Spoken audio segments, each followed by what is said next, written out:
Hola, buenos días Norma. Muchas gracias por estar acá.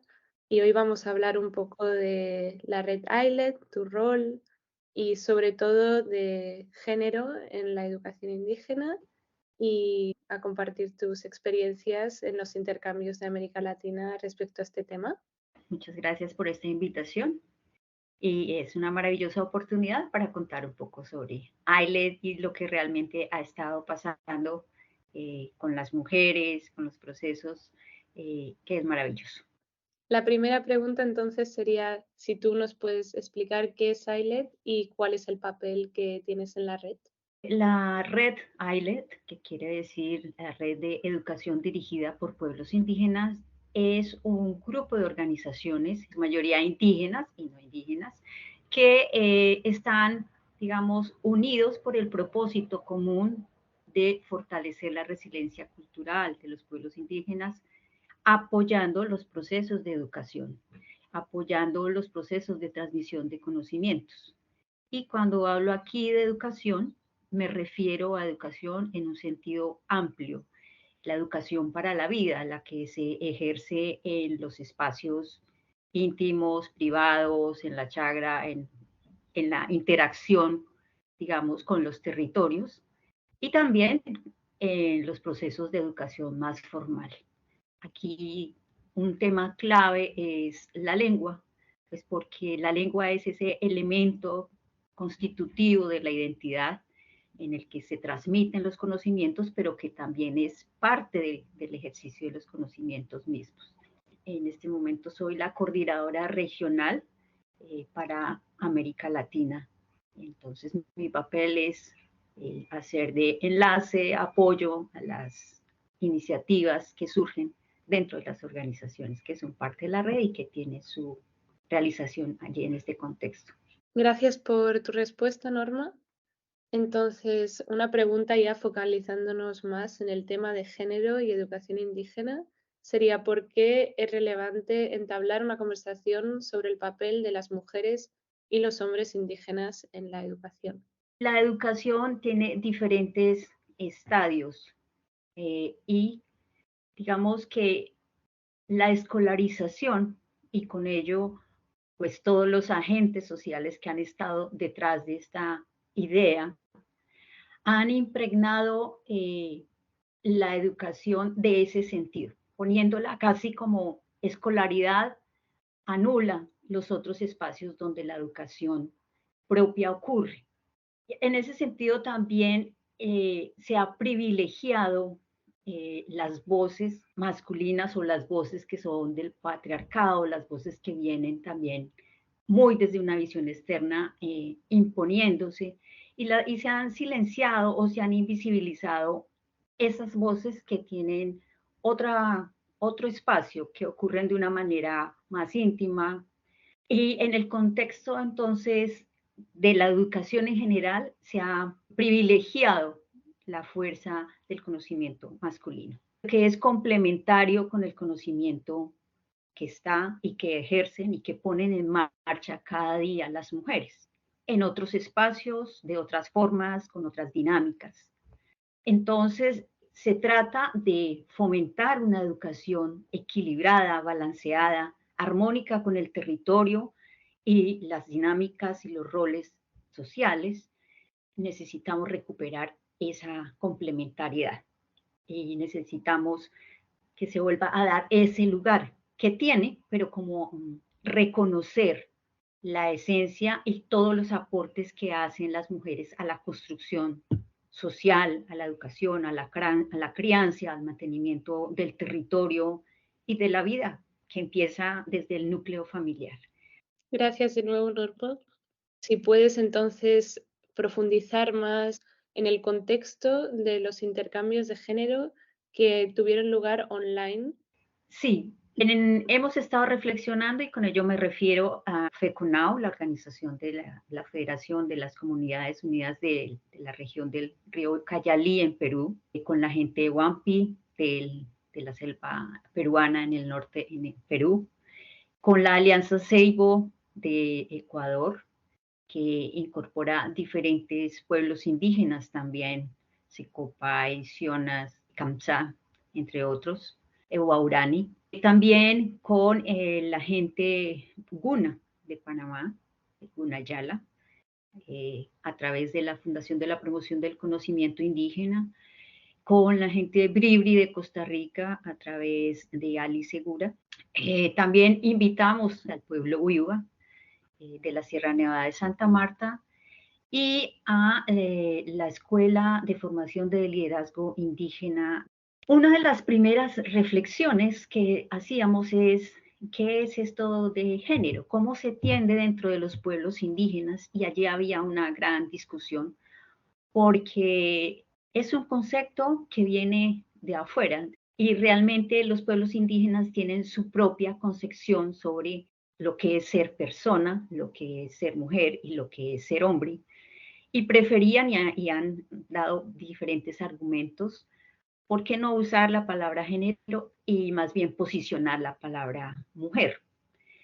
También hablaban de la importancia de esta complementariedad que está presente en los sistemas de conocimiento indígena, que viene desde la ley de origen, que está presente en la misma lengua y que efectivamente con las interacciones de las sociedades mayoritarias ha habido una apropiación de hábitos, costumbres que han ido generando también ciertas transformaciones. Pero también exaltando que en los núcleos familiares la fuerza del rol femenino sigue siendo muy importante y que si bien es cierto a veces no se le reconoce a nivel, digamos, de su participación comunitaria, las mujeres, además de ser reproductoras de vida, construyen también las identidades desde la crianza y en la formación hasta que las personas son adultas, sean hombres o mujeres.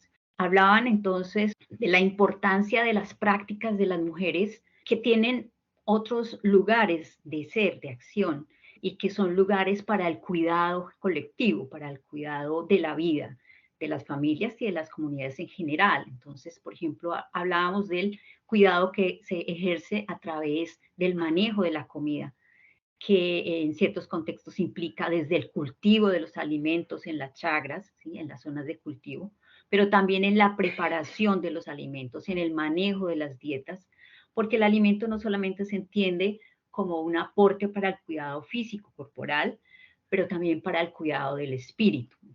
Se resaltaba también la importancia del cuidado a través de la oralidad y los valores, los arrullos, las historias de consejo que, digamos, ejercen las madres desde que tienen al hijo dentro de su vientre. Y hablaban de cómo se ha ido también perdiendo, y parte de esto tiene que ver con las presiones y las influencias que se han incorporado sobre otras formas del manejo de la salud de la mujer que vienen de políticas externas. Muchísimas gracias. Ya que lo mencionas, si podrías indagar un poquito más en precisamente estos temas, pero cuando se dieron de forma presencial este año en Gunayala, en Panamá. Sí, este año hubo la oportunidad entonces de hacer el primer intercambio presencial de experiencias. Llegaron de Perú, Ecuador, Costa Rica y las anfitrionas estuvieron en Panamá, una yala de la comunidad Río Tigre en términos Dijir. Acordamos traer una mujer joven y una mujer mayor, porque parte del enfoque también de las redes justamente cómo hacer esa aproximación, cómo encontrar esas estrategias para fortalecer ese intercambio de conocimientos intergeneracional. Como decía, tuvo como eje central el cuidado colectivo que ejercen a través de diversas prácticas las mujeres. Indagando más en este intercambio en persona, me gustaría que nos hablaras sobre cómo definirías el empoderamiento en este contexto. ¿Por qué crees que es importante? Este tema emergió y emerge cuando las mujeres nos encontramos en espacios, digamos, genuinos en el sentido de que son nuestros espacios. Esto permitió que nos encontráramos primero desde las historias de vida de las personas que estábamos allí, de estas mujeres, de quién son, de cómo han llegado al lugar donde están y de qué querían contar. Y aquí fluyó completamente y nos aproximó y nos permitió conectarnos, creando un sentido de grupo y de sororidad muy potente. Es aquí también donde se construye el empoderamiento, en ese encuentro común como mujeres, de nuestros anhelos y sueños, pero también de todas las situaciones que tenemos que estar sobrepasando para mantenernos como cuidadoras, formadoras, como madres, como proveedoras, hablar de por qué estoy trabajando en el cultivo de esta chagra común, cuando la chagra no es dentro de nuestro contexto tradicional indígena, un manejo de las mujeres. ¿Por qué hemos hecho este cambio? ¿Qué es lo que necesitamos? ¿Qué es lo que estamos buscando? ¿Cómo vamos construyendo esos caminos? Y era muy bello escuchar cómo las otras animaban y decían lo que para ellas también había costado y como ellas sí, propias manejadoras de comida, han hecho y también las situaciones críticas dentro de su comunidad, pero también desde su situación familiar, cómo las han sobrepasado y cómo podemos volver a tener un lugar donde unos y otras nos reconocemos y cómo aportamos a la comunidad cuando logramos poner nuestra voz y compartir y decir. Y evidentemente es ahí, en ese ámbito del conocimiento de lo sensible también, donde surge ese empoderamiento y también como en ese reconocer que no estamos solas, que si bien batallamos y en nuestros contextos cada una tiene que tratar con diferentes situaciones, somos todas las que estamos en esto. Es una manera de sentirse en red, de sentirse tejidas, cobijadas y juntas. Ya para finalizar, te queríamos preguntar que después de estos intercambios, ¿cuál es tu visión, tu perspectiva, opinión sobre el papel de las mujeres y los hombres indígenas en la transferencia de los conocimientos a la próxima generación? ¿Y cuál es la mejor manera en la cual podemos continuar y apoyar estos distintos roles en la educación para la vida y la transmisión del conocimiento? Pues una de las grandes lecciones que aquí queda es que necesitamos más de este tipo de encuentros. Lo que ocurre acá es algo que desborda siquiera lo que hemos imaginado. El papel de las mujeres y de los hombres es fundamental para mantener las culturas y las sociedades. Y en la medida en que estos espacios se posibilitan, unos y otros van viendo la relevancia de las voces, de las visiones, de los haceres. Entonces, ¿cuál es la mejor manera? Yo creo que sí es propiciar este encuentro entre ellas y darles espacio para que piensen y que hagan sus propias planteamientos, para que planteen sus propias iniciativas, reconociendo tanto las necesidades de su contexto como las condiciones de las jóvenes. Y esto implica que cuenten con tiempo para reflexionar. A veces llegamos con muy buenas ideas, pero queremos unas respuestas rápidas, pero en estos contextos indígenas se requieren otros procedimientos de reflexión, de análisis, de compartir. Sí, la mejor manera es, vuelvo y reitero acá, fomentar desde mi punto de vista iniciativas que sean fácilmente gestionadas y que provengan de ellas.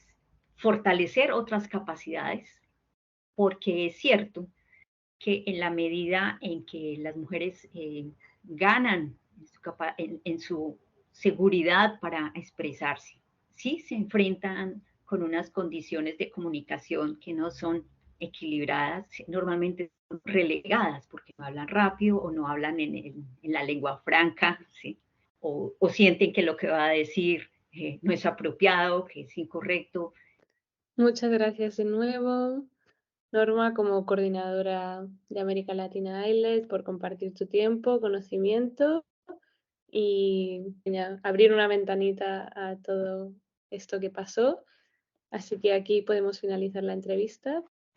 Muchas gracias, Sara, por hacer posible este encuentro y feliz de que esta situación se pueda, digamos, proyectar y ampliar y que estas palabras sirvan de canal de motivación para pensar y reflexionar más allá.